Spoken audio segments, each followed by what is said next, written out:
Hello, welcome to Critical Thinking Beyond the Obvious, Volume 2.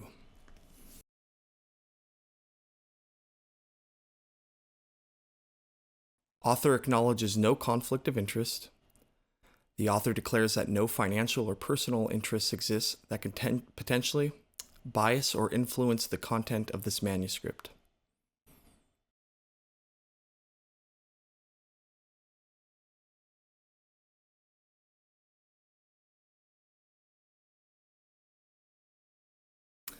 My name is Fred Elledge. I'm a paramedic preceptor, and I hold a Bachelor of Science in Paramedicine.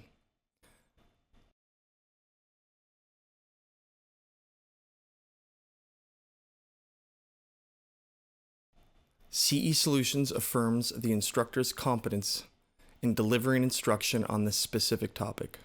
The instructor's qualifications and credentials have undergone thorough scrutiny to ensure their suitability for teaching this course. So we do have a few objectives that we'll be covering today. Those objectives are going to be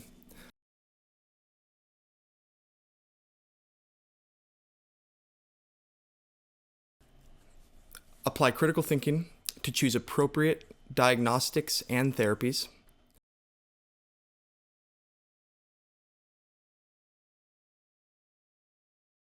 It's going to be demonstrating the importance of identifying subtle symptoms during patient assessment.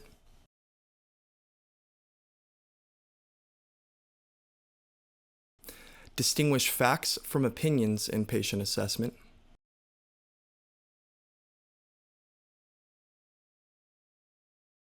And then implement critical thinking training.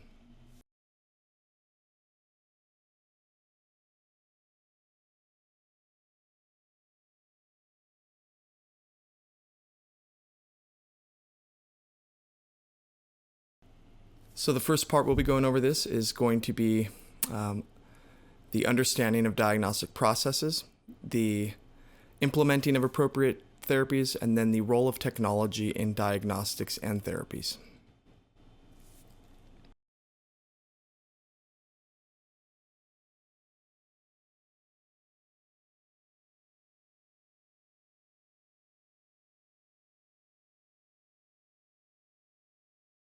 So to understand the diagnostic process, we'll first talk about the definition of critical thinking. So as specifically in the aspect of the diagnostic process, critical thinking in diagnostics involves analyzing symptoms and seeing appropriate tests. It ensures accurate and appropriate treatment. It helps utilize evidence-based medicine to support diagnostic decisions. And then we also are going to reference to standardize protocols or common conditions.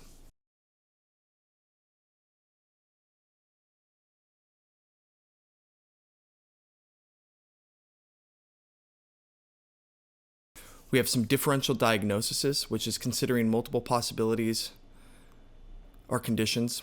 We have the impact of the misdiagnosis, which is understanding the consequences of incorrect diagnoses.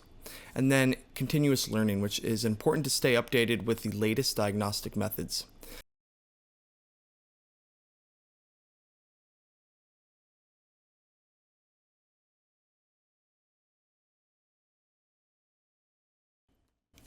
So critical thinking in diagnostics involves not just treating the obvious, but also questioning and analyzing the evidence before us. It begins with an understanding of the diagnostic process, which includes the consideration of differential diagnoses and the use of evidence-based guidelines to support our decisions. For example, let's take a patient who's presenting with shortness of breath. Now, they may have a history of asthma or COPD, so do we just assume that shortness of breath is related to the asthma or COPD, or do we take vital signs and consider other things that could possibly create the same symptoms, like heart failure or pulmonary embolism? So in order to correctly treat and understand our patients, we do have to use our mind. We have to critical think a little bit, and we have to look at the big picture with everything.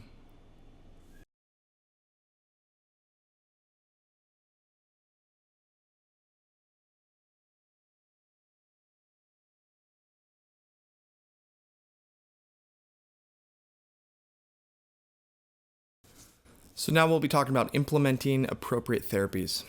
Once a diagnosis is made, it's critical to implement critical thinking into play when choosing the best therapy.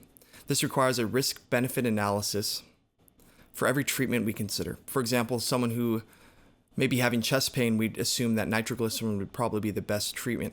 However, have we even evaluated or considered other causes for chest pain outside of the cardiac reasoning? We also have to tailor therapies to our individual patient profiles and be prepared to adapt our plans based on their responses. We also have the multidisciplinary approach, which is collaboration among healthcare providers, which could be talking to other crew members on scene. We always know that there's more than one paramedic. There's a whole crew, there's an engine crew, there's an ambulance as well. We have monitoring resources, which regularly assess patient response to our treatment. We have to adapt our plans, which is helping to modify treatment based on patient condition. And then we also can talk about the cost effectiveness, which is considering the economic impact of our therapies. If does this patient require a transport to the hospital? Is it maybe some education they need and some vital signs that may be taken? While I can't answer that, it's all patient and individual case specific regarding that. Then we also have the, as I said, patient education. So ensuring the patient understands the treatment of these and treatment plans. That's going to be your patient advocacy, always making sure that you explain your treatment and any side effects that may occur, and then getting permission from the patient for that, which up to and includes transporting to the hospital. And with the patient as well, I'll go over this, which we've talked about in the prior volume, but it's not just the patient, it's going to be the lay people on scene, maybe the patient's spouse, maybe the family member. They're scared. This might be one of the more scary times of their life, regardless of actually how stable that patient may be. It's a good idea to fill them in as well on what's going on, if it's obviously okay with the patient. And you're kind of calming them and you're letting them talk amongst themselves and come up with what they feel like is the best treatment for them based on the recommendations that we are able to give them on scene.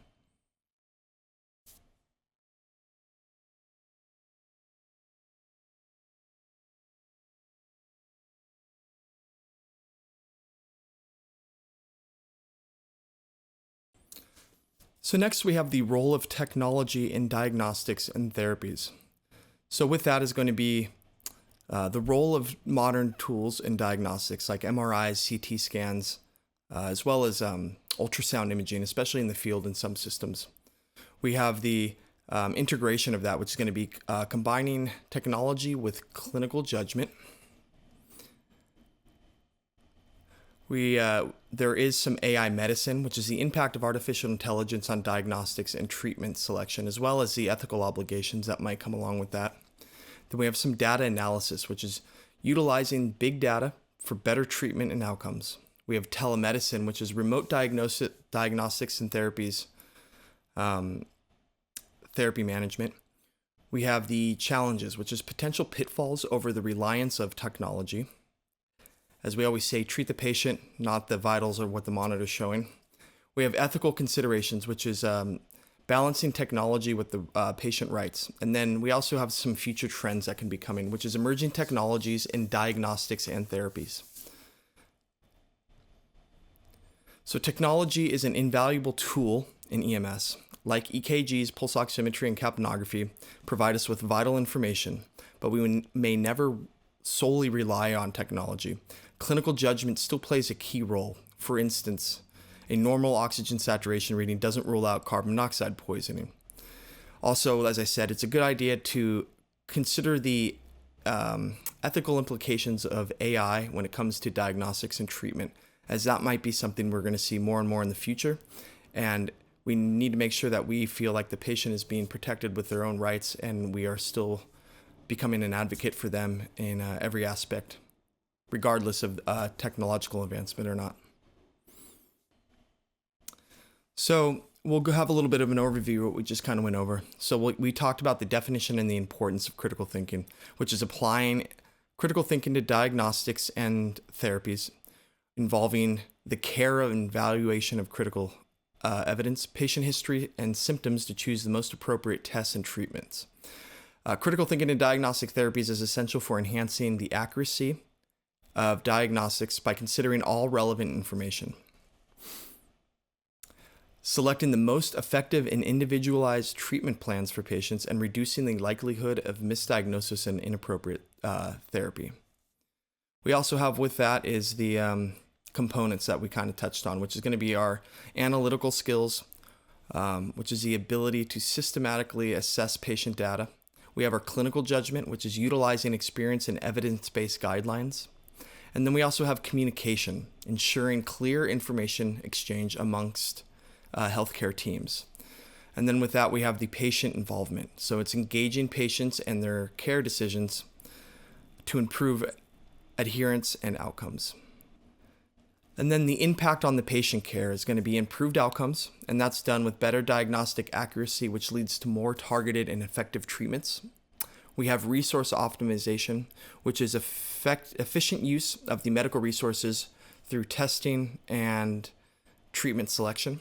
And then we have the error reduction, which helps decreasing the incidence of error in diagnostics and therapeutic treatments by applying a structured and thoughtful process. And then we have the impact on the patient care that's going to create, and that's going to have improved outcomes, which is better diagnostic accuracy leads to more targeted and effective treatments. We have resource optimization, which is the efficient use of medical resources through appropriate tests and treatment selection. And then we also have error reduction, which is decreasing the incidence of diagnostic and therapeutic errors by applying structured thought process.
So next up, we're going to be talking about identifying subtle symptoms during patient assessment. And that's going to be, so recognizing subtle symptoms, the impact on patient outcomes, and then the tools and techniques for effective assessments in patient care, all doing with critical thinking.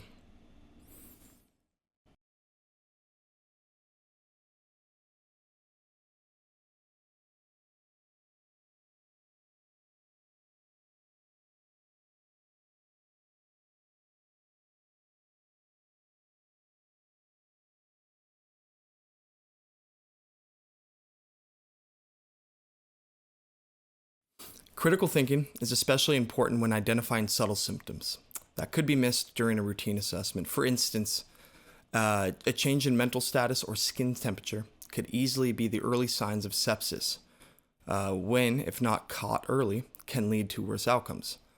However, that doesn't always mean that that's the case. As I said, we have the differential diagnosis that we must go over. And then through patient history and systematic, And then through patient history and a systematic physical examination, we can help uncover these subtle symptoms. We also have commonly missed signs, which is symptoms often overlooked in clinical practice. We have diagnostic aids, which are tools and methods we have to detect subtle symptoms. We have our end-tidal CO2, we have our temperature, we have a number of different things we're able to use, blood glucose, our cardiac monitor, etc. We're able to get all those different diagnostic tools and vital signs and put them together to get a better overall picture of our patient's condition. We can take an example at certain case studies, which are examples of missed symptoms leading to complications. And then we have training and awareness, which is importance of continuous education and symptom recognition. Then with communication, we can encourage patients to report subtle symptoms. And it's really important as you learn and as you get more experience in EMS, how to talk to patients. A lot of times patients aren't going to give you the clear information that you think is so obvious that you need because they're a layperson. So learning how to ask certain questions and learning how to ask questions where you know that they can't say yes to that, even if it's just something that's not correct. For example, instead of asking a patient clearly, are you having any chest pain? You can ask something like, are you having any pain or discomfort today? And if they say no, they just said no to all the pain questions that you might be able to ask. Now, obviously, if you get down to something and a chest pain is actually very important to identify, be it for treatment or for what you're kind of going with, you can ask that again. But initially, you could just say pain or discomfort and they could say no, you can move on without having them, yes, I think I am having chest pain. Yeah, I'm having some arm pain. I'm having some leg pain. Sometimes people might say yes to everything.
So the impact on patient outcomes, which it could be the delayed diagnosis, which is how subtle signs and symptoms can delay appropriate care. We can also have disease progression, which is risk of disease worsening due to the symptoms. We have prevention, which can intervention and prevention can prevent complications. We also have quality of life, so enhancing patient outcomes through early recognition. And then we have the mortality rates by reducing mortality and catching early signs. We also have healthcare costs, which can be cost implications of missed subtle symptoms. We can build patient trust, which is building trust through assessments And then we can also help with the chronic conditions resulting from missed early signs.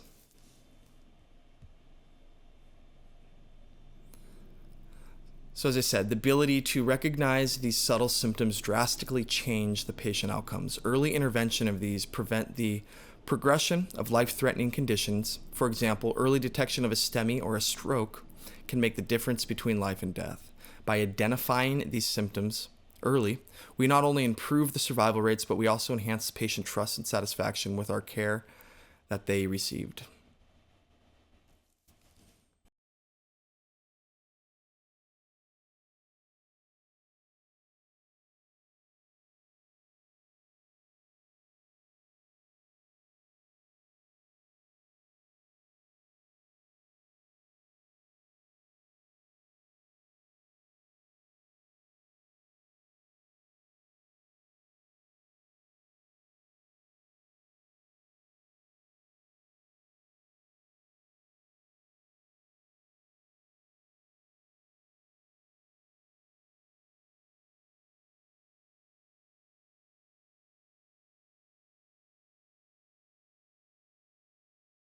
So we'll be going over some tools and techniques for an effective assessment. With that, what's going to be something like a thorough physical examination. We want to make sure we use the correct role in imaging and lab tests to identify symptoms. We want to create better techniques for eliciting comprehensive information from our patients when we do our assessments. We want to make sure that we use standardized checklists to ensure a thorough assessment. And then we want to make sure we continually monitor our patient, and that's going to be the importance of following up an assessment, and especially after treatment throughout our transport. We can use technological integration, which is utilizing devices for real-time symptom tracking. We have case documentation, which is the importance of detailed records and symptom identification. And then we also have the reflective practices, which is learning from past assessments to improve our current patient care.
So we'll go over an overview right here. So we went over the recognizing subtle symptoms, which is going to be identifying subtle symptoms during patient assessment, which involves recognizing minor signs that could be indicative of a more serious and underlying condition which may not be immediately present. The importance of that is going to be the ability to detect subtle symptoms, and it's crucial because it allows for early intervention, it allows for preventing the progression of potentially life-threatening conditions, it enhances our diagnostic acuity by considering the full spectrum of patient symptoms, and it helps us increase patient trust and satisfaction by demonstrating thoughtfulness to attention in detail.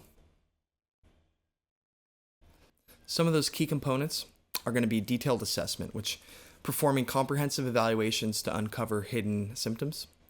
Our clinical experience, which is leveraging past experiences to recognize atypical presentations. It's going to be our use of our tools, which is going to help us utilizing our diagnostic aids and checklists to ensure no symptom is overlooked. And then also our communication skills, which is encouraging patients to report all symptoms, no matter how minor they may seem. As I said, get used to during your assessment how to ask questions, how you can kind of pick up how people tend to answer questions so you know how to better tailor your assessment questions for specific people. And then also the use of patient bystanders on scene, whether they're family or friends. Have someone on the crew go talk to them. Ask them if they know. Sometimes people know a lot more than the patient understands is what we need to get. So that can also help us in the better assessment and information gathering stage. And then we also have the impact on the patient care of that, which is early diagnosis leads to prompt treatment and to better outcomes with our patients. It helps prevent any complications as symptoms identification early can prevent the development of more serious conditions. And then we also have the enhanced patient safety. Through assessments, they can reduce the risk of misdiagnoses.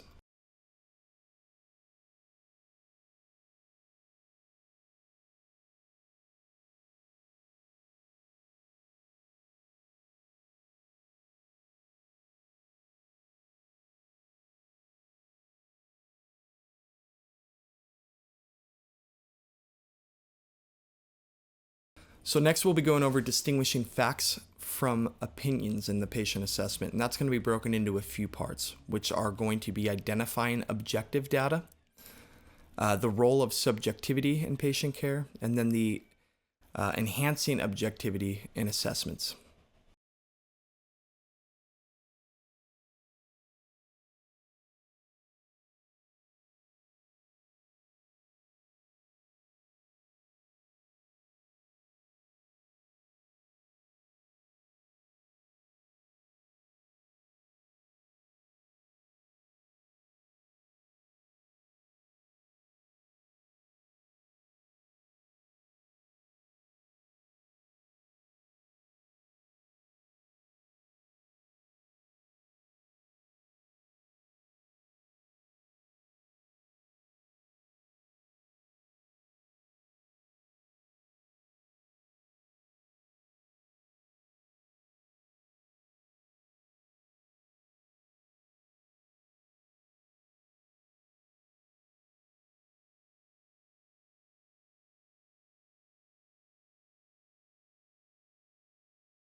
So in EMS, it's crucial to distinguish facts from opinions during patient assessments, obviously.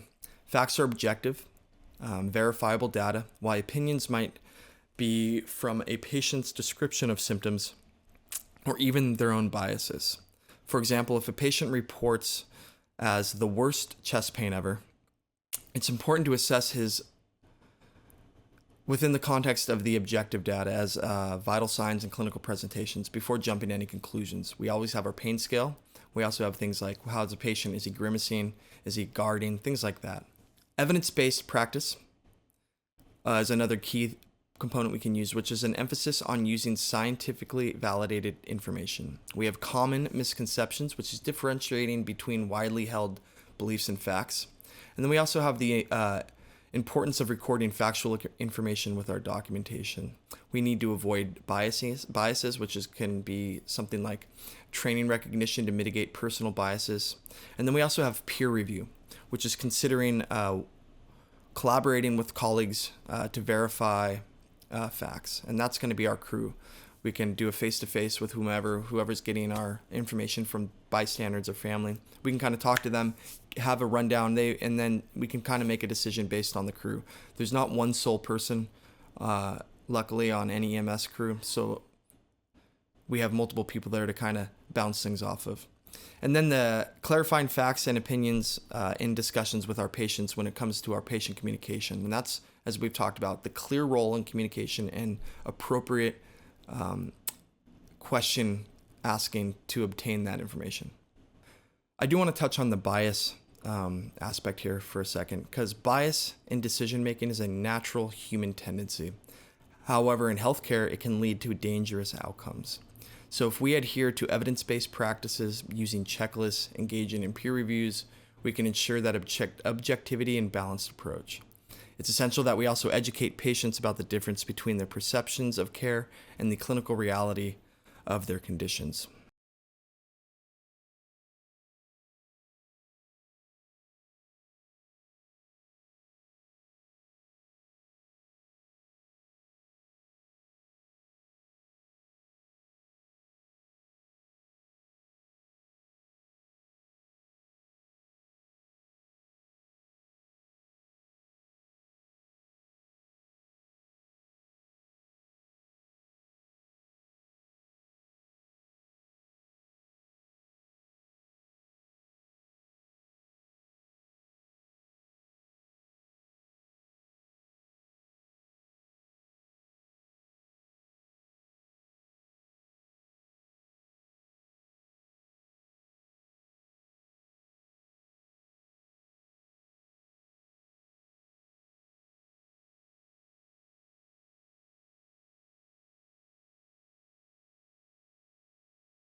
So now we'll talk about the role of subjectivity in patient care, and that's going to be how patients' descriptions of symptoms can be subjective. We want to make sure that we do a balancing act, and that's weighing patient opinions with clinical evidence. They may feel like they have something going on, but what we are able to see is that feeling may not be correct. Feelings are real, but they're not reality. The psychological factors. So we understand the influence of emotions on patient reports. Sometimes patient tendency and its human nature to make everything far more worse than it is. We like to catastrophize everything.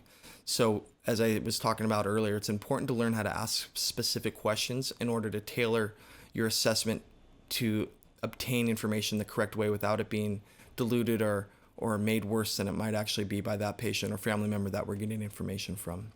We need to also be sensitive to the patient's culture, which is recognizing cultural differences in symptom expression. Some cultures are far more stoic with their information, and some people are far more flamboyant with their information, being they might be far more exaggerative of their certain pain, or they might act like they have no pain. It's important to understand which maybe cultures are of the other. I'm not going to say one's worse and one's bad. It's something you need to be aware of, especially if it's in an area where you specifically work. Being aware with the cultures in that area and how they may present, just to better tailor your assessment. So we also have patient-centered care, which is integrating patient perspectives into our care plans. And that's obviously going to be us just being an advocate for our patient, making sure that they have an active role in the decision-making process.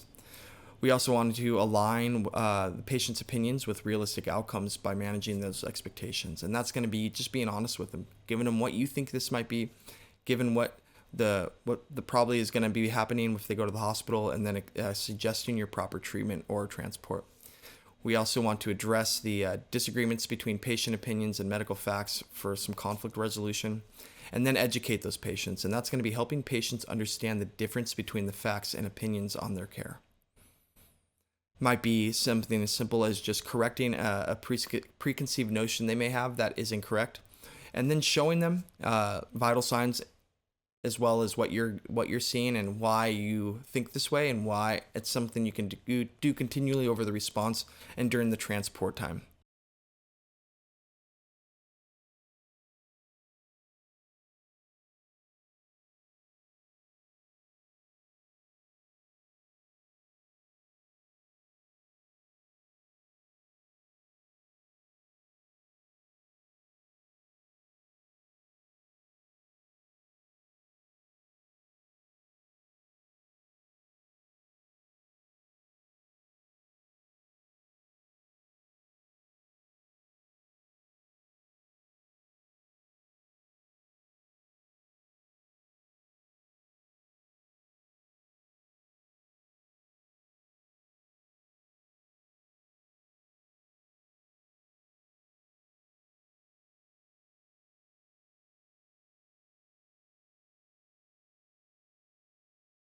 Enhancing objectivity in patient assessments. So that's going to help by utilizing standard tools to gather better data. And that's going to be using structured assessments. As I'm pretty certain everyone uses the same set of structures. In San Diego, we use the 5 parts of the run, which is an example. Not saying for you to do that, but it's just a way to break down our National Registry patient assessment that we would use, and anyone across the country would be using that. Education on recognizing and reporting objective findings, which is going to be something we could do under our training programs. We want to have a regular review of outcomes to factually identify errors, and those would be something you could do with case reviews with your department or with your county, where they release certain specific findings. They go over signs and symptoms, and they talk about things someone may have missed or something that they caught that was a good job. We have the increase in technology use, which is leveraging diagnostic tools to help us get our objective data. And those are going to be something simple like, for example, in the past, obtaining end-tidal CO2, obtaining the use of blood glucose monitoring, things like that, where those are objective tools that we can use to help diagnose our patient. And then we have checklists, which is ensuring all relevant facts are gathered during assessments. You can look at something like our stroke care nationally, whether it's the BFAST or those kind of checklists that we can use. We have reflective practices, which is encouraging self-assessment to minimize biases. As I said, you have to continually recognize where you might have a personal bias and make sure that's in check whenever you're doing your assessment. We want to have a working with multidisciplinary teams to help confirm findings, and that's going to be some collaboration you can do. A big example of this is going to be working with, here in California, we have Highway Patrol, but you can have state troopers or local PD or whoever it is. What if you're on scene for a trauma or something, and that officer had gotten talking to bystanders, and he got a very important piece of information. It's learning how to speak to each other and having that good, promoting that good environment to where you feel like you can talk to your constituents and share information, as it's always going to be better for patient care. And then we want to make sure that we establish good protocols for our documenting of the objective data. Obviously, whenever you do your charting, whatever your county or your provider has in their policies, you want to chart to that specifics, but it usually will entail some sort of objective findings as well as subjective findings.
So as an overview from that last area, we'll talk about the definition, which was distinguishing facts from opinions in patient assessment. And that involves recognizing objective data from clinical evaluations and separating them from subjective interpretations of our own personal biases.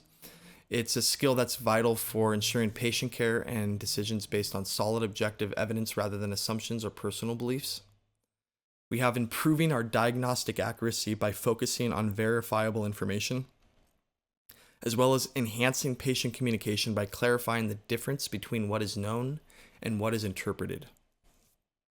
Some components of that are going to be objective data collection, which is gathering measurable, verifiable information from patient assessments. The critical evaluation, which is assessing the reliability of data and source opinions.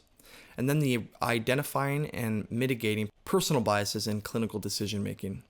We can also use patient education, which is helping patients understand the difference between medical facts and their opinions. So the impact on that is going to be with patient care, which is also going to help the increased diagnostic accuracy, which helps reducing errors by focusing on factual information.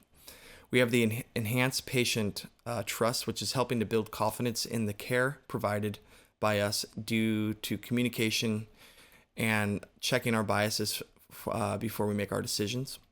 And then we also have ensuring that all team members are working from the same objective information and reducing misunderstandings. And that's just going to fall under your effective communication when you talk to your crews, you talk to your bystanders and family members, all those things that you find that fit into the assessment and whatever policies that your county or your provider have for you. So critical thinking is not an inherent skill. It can be taught and it can be developed. Training programs, case simulations, and feedback mechanisms are all effective tools for fostering critical thinking among EMS professionals. So by continuing to improve our critical thinking skills, we can reduce errors and enhance patient outcomes by creating a culture that provides excellent EMS care. And so with that, we're going to be talking about our last subject here, which is going to be implementing critical thinking training. And that's going to be developing critical thinking skills. We're going to be talking about implementing training programs, as well as the measuring the impact of critical thinking training. Implementing critical thinking training involves educational programs that teach healthcare professionals to apply critical thinking skills in clinical settings to improve patient care. It's critical thinking training is essential because it also equips healthcare providers with the skills needed to stay informed and use evidence-based decisions. It reduces errors and improves patient outcomes by fostering a systemic approach to problem solving.